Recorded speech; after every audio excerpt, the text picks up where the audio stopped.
Welcome to my YouTube channel टेक्जीन। इस video में हम रागस की प्रैक्टिकल इंप्लीमेंटेशन करेंगे नेस्ट.जेएस एप्लीकेशन के साथ। हम बेसिकली क्या करने वाले हैं, रागस का कॉन्सेप्ट इंप्लीमेंट करने वाले हैं और जो रैग एप्लीकेशन हम ऑलरेडी इंप्लीमेंट कर चुके हैं प्रीवियस कुछ वीडियोस में, उसी में हम बेसिकली उसको इनहेंस करते जा रहे हैं, उसमें एडवांस कॉन्सेप्ट को इंप्लीमेंट करते जा रहे हैं। उसी एप्लीकेशन में आज हम रागस की इंप्लीमेंटेशन करने वाले हैं, यानी कि एआई बेसिकली वैल्यूएशन भी, यानी कि एआई की वैल्यूएशन हम यहाँ पर करने वाले हैं। अगर आपने प्रीवियस वीडियोस नहीं देखे तो मैं आपको रिकमेंड करूंगा इन प्रीवियस वीडियोस को जरूर देख लेना। इस प्लेलिस्ट को जरूर एक्सेस करो और ज्यादा से ज्यादा शेयर करो, क्योंकि यहां पर आपको एआई इंजीनियर 360 डिग्री का चीता बनाया जा रहा है। ठीक है, तो इस प्लेलिस्ट को जरूर एक्सेस करो और ज्यादा से ज्यादा शेयर करो। सबसे पहले हम क्या करेंगे, हम चलेंगे बेसिकली अपने क्लाउड कोड में और यहां पर हमने अपना प्रोजेक्ट बेसिकली ओपन किया हुआ है। यहां पर आकर हमने क्या करना है, सिंपल यहां पर आकर अपनी प्रॉम्प्ट दे देनी है और इस प्रॉम्प्ट के अंदर हमने सिंपल ये चीज लिखी हुई है कि भाई आप एक प्रिंसिपल एआई इंजीनियर हो, सीनियर नेस्ट.जेएस आर्किटेक्चर हो, एलएलएम इवैल्यूएशन एक्सपर्ट हो।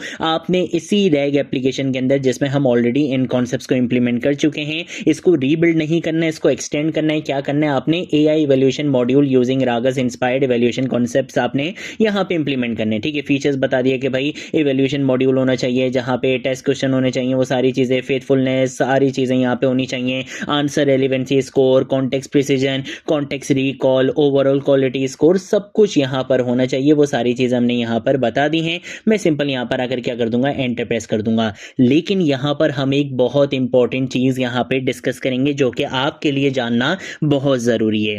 रागस ऑफिशियली एक पाइथन बेस्ड फ्रेमवर्क है, यानी अगर आप प्रोडक्शन में ओरिजिनल रागस यूज करना चाहते हो तो वो ज्यादातर पाइथन इकोसिस्टम के साथ यूज होता है, जैसे कि फास्ट एपीआई या जुपिटर नोटबुक। अब आप सोच रहे होंगे कि फिर हम नेस्ट.जेएस में रागस क्यों इंप्लीमेंट कर रहे हैं और कैसे इंप्लीमेंट करेंगे, तो भाई इसका सिंपल जवाब है, हमारा गोल इस वीडियो में रागस लाइब्रेरी को यूज करना नहीं है, उसके कोड का कोई रट्टा लगाना नहीं है, बल्कि हमारा गोल है रागस का कॉन्सेप्ट समझना, उसको इंप्लीमेंट करना। ठीक है, इसीलिए हम नेस्ट.जेएस के अंदर रागस इंस्पायर्ड इवैल्यूएशन सिस्टम यहां पे बना रहे हैं, यानी हम वही कॉन्सेप्ट्स इंप्लीमेंट करेंगे जो रागस आपको प्रोवाइड करता है, जैसे faithfulness score, answer relevancy, context precision, context recall और ओवरऑल क्वालिटी स्कोर। इसका फायदा यह है कि हमारा एग्जिस्टिंग नेस्ट.जेएस रैग प्रोजेक्ट भी कंटिन्यू रहेगा और आपको आर्किटेक्चर भी समझ में आ जाएगा कि एआई इवैल्यूएशन प्रोडक्शन सिस्टम में कैसे होती है। और जब हम कोर्स के आगे बढ़ेंगे, हम कुछ और मॉड्यूल्स के ऊपर आएंगे जहां पर हमने पाइथन फ्रेमवर्क्स के ऊपर काम करना है, जैसे कि फास्ट एपीआई को हम बेसिकली आगे जाके डिस्कस करेंगे इसी कोर्स के अंदर।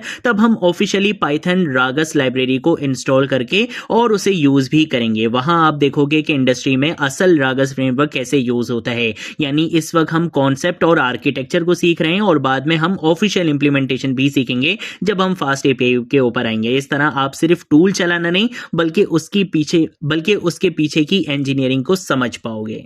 ठीक है, तो यहाँ पर आप देख सकते हो कि मेरी एप्लीकेशन यहाँ पे कंप्लीट कर दी है क्लाउड कोड ने। तो अब हम सिंपल क्या करेंगे, हम आ जाएंगे अपने प्रोजेक्ट में और प्रोजेक्ट में आने के बाद मैं सिंपल क्या करूँगा, यहाँ पर आकर अपने VS कोड कोड एडिटर को ओपन कर लूँगा और इसी के साथ साथ हम क्या करेंगे, हम अपना यहाँ पे पावर शेल को भी यहाँ पे ओपन कर लेंगे, रन एज एडमिनिस्ट्रेटर कर लेंगे इसको और यहाँ पे आके मैं सिंपल कर दूंगा क्रोमा रन, जिससे क्या होगा, मेरा क्रोमा डीबी भी यहाँ पे रन कर दिया जाएगा। ठीक है, तो क्रोमा डीबी भी यहाँ पे रन हो चुका है। यहाँ पर आने के बाद मैं सिंपल एक बार npm i कर दूंगा ताकि जो सारे पैकेजेस हैं वो यहाँ पर इंस्टॉल्ड हो जाएं। ठीक है, इसके साथ साथ मैंने सिंपल क्या करना है, अपनी एप्लीकेशन को यहाँ पे रन करना है। तो उसकी जो कमांड है वो बेसिकली है npm run start की कमांड। ठीक है, तो मैंने यहाँ पर अगर npm run start कर दिया है, जिससे मेरी एप्लीकेशन यहाँ पे रन कर दी गई है और ये बेसिकली लोकल होस्ट 3000 पे चल रही है। तो मैं इसको यहाँ पे आके कॉपी कर लेता हूँ और अब हम यहाँ पर आ जाते हैं। यहाँ पर लाकर मैंने इसको पेस्ट करके एंटर प्रेस कर दिया है।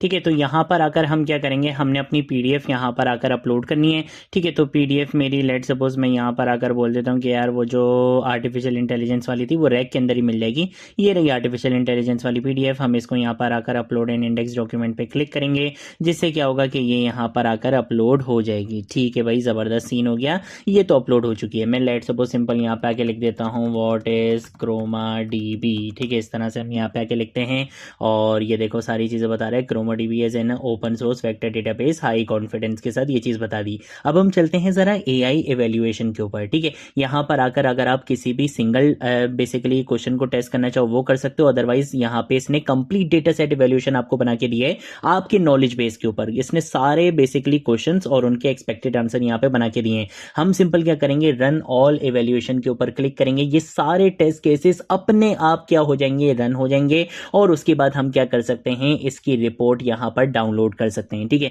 तो यहाँ पे आप देख सकते हो कि इसने सारे यहाँ पे क्वेश्चंस और उनके एक्सपेक्टेड आंसर के आपके रैग सिस्टम को क्या आंसर देना चाहिए। अब ऑब्वियसली यहाँ पे तो लेट्स सपोज सिर्फ 14 क्वेश्चंस हैं, लेकिन अगर आपका नॉलेज बेस बड़ा होगा तो वहां पे 1400 क्वेश्चंस भी हो सकते हैं। तो एक एक को आप खुद से चेक नहीं करोगे, तो उसके लिए हमारे पास एक ऐसा ही डैशबोर्ड होना चाहिए जहां पे हमारे पास सारे क्वेश्चंस और उनके एक्सपेक्टेड आंसर हो, और हम एक बटन पे क्लिक करें जिससे क्या हो, हमारे सारे टेस्ट केसेस अपने आप क्या हो जाएं, रन हो जाएं, ठीक है। तो अब आप यहाँ पे देख सकते हो डाउनलोड रिपोर्ट का ऑप्शन आ चुका है। मैं इस रिपोर्ट को क्या कर लूंगा, यहाँ पे डाउनलोड कर लूंगा, और आप यहाँ पे आके रिजल्ट्स देख सकते हो कि भाई इसने यहाँ पे सारी चीजें मुझे बता दी हैं, ठीक है ना। ये यहाँ पे आके स्कोर भी बता रहा है, बोल रहा है कि भाई 0.9 इस तरह से इसने यहाँ पे आके स्कोर बता दिया है। और इसने यहाँ पे देख रहे हो फेथफुलनेस यहाँ पे 100 बता दिया, आंसर रेलिवेंसी 88 बता दिया, कॉन्टेक्स्ट प्रिसीजन यहाँ पे 100 बता दिया, कॉन्टेक्स्ट रिकॉल यहाँ पे 100 बता दिया, ओवरऑल क्वालिटी यहाँ पे इसने 97 बता दी। इवेल्युएटेड डेट भी देखो इसने यहाँ पर आकर बता दी है, एक एक चीज का जवाब देखो इसने यहाँ पे बता दिया है।